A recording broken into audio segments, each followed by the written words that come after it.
Hello everyone and welcome back to day 4 of our manifesting challenge, our 7-day manifesting challenge, where we are looking at some of the cards of the tarot deck, some of the major arcana, and how they can assist us in thinking through what manifesting is really all about, and maybe give us some of the wisdom that they hold so that we can direct our manifesting practices a little bit more deeply rather than the surface stuff that is often just taught. So we go a little bit deeper with the tarot. And day 4 is all about the Sun card. And so I'm going to just read some of the notes that I have made here about the Sun card and some reflections for you. And hopefully you'll be able to take something away from what the Sun has to say for you today.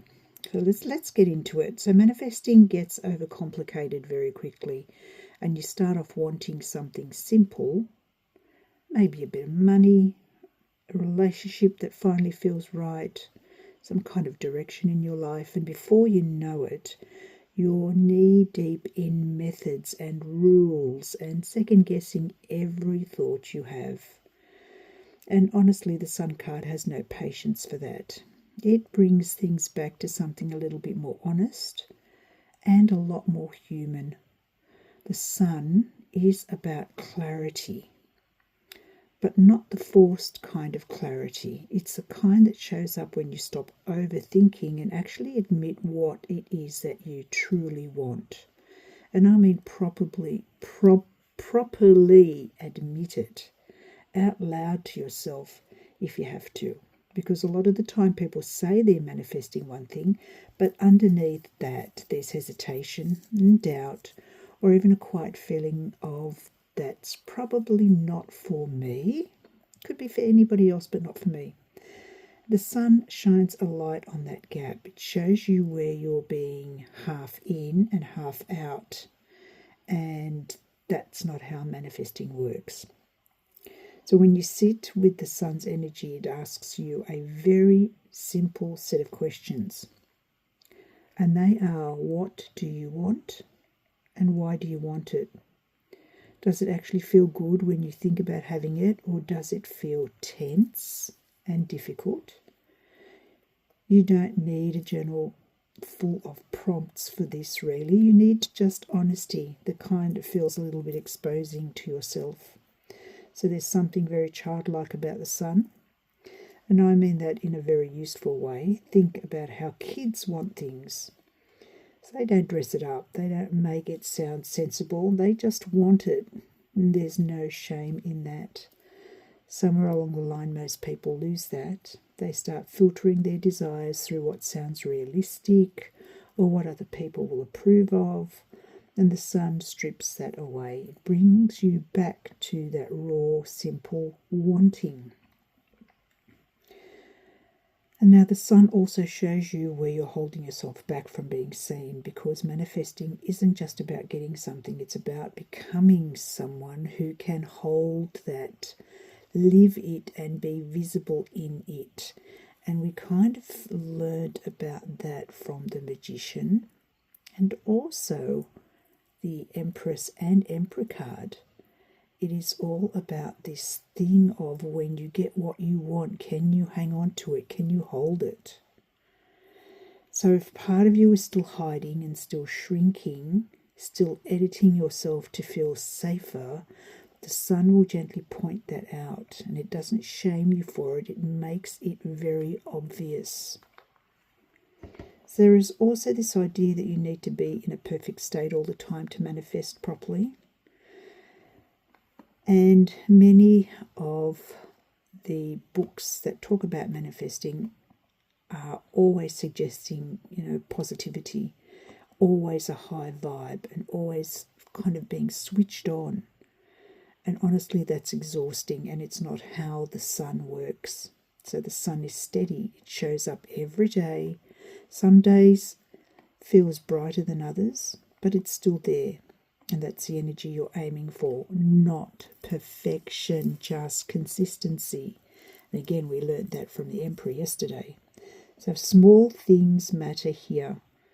How you speak about your life, the choices that you make when no one's watching, the way you respond when something doesn't go your way. The sun teaches you to stay connected to yourself through all of that. To keep showing up as someone who believes things can work out even when you don't have proof yet.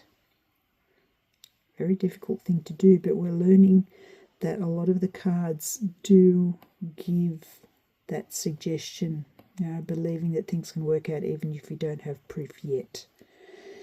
And then there's the joy, the real joy, not that kind you fake because you think you're supposed to, the kind that catches you off guard.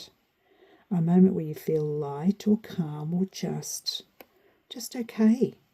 The sun wants more of that in your life, not because it looks nice on the outside, but because it changes how you move through the world. When you feel even a small amount of ease, your decisions shift and you notice things differently. You respond differently. And that's also part of manifestation. It is that release of constant fear that everything in your life is going to disappear at any moment. The sun also has a way of pointing out what's already working. And this matters because it matters more than people think. When you're constantly focused on what's missing, everything feels a struggle. When you start noticing what's already there, it kind of settles you down a bit. You feel less on edge and more open, and that makes it easier to receive what you're asking for. So if you're feeling stuck, the sun doesn't ask you to add more steps or try harder. It asks you to get real, to look at your life as it is without dressing it up or tearing it down, and to reconnect with what you actually want in simple terms, to stop hiding parts of yourself that are ready to be seen. Direction comes from that place. It's not something you chase. It's something that becomes clear when you stop complicating things. And once you feel that clarity, even just a little, the next step is straightforward. So just keep showing up. Keep choosing in that direction that you want to go in. Keep letting yourself feel good when it happens without questioning it to death. The sun doesn't rush you. It just keeps the light on so you can see where you're going. Isn't that an awesome way to finish off? The sun doesn't rush you. It just keeps the light on so you can see where you're going. So I hope that today's message has hit home for you.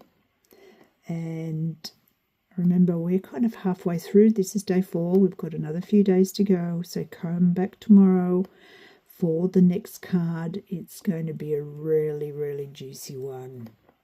So can't wait to have you back tomorrow. And I hope you're enjoying this. Please leave me something in the comments to say, yes, I'd like more of this because this is fun. This is great and I'm learning stuff. So let me know.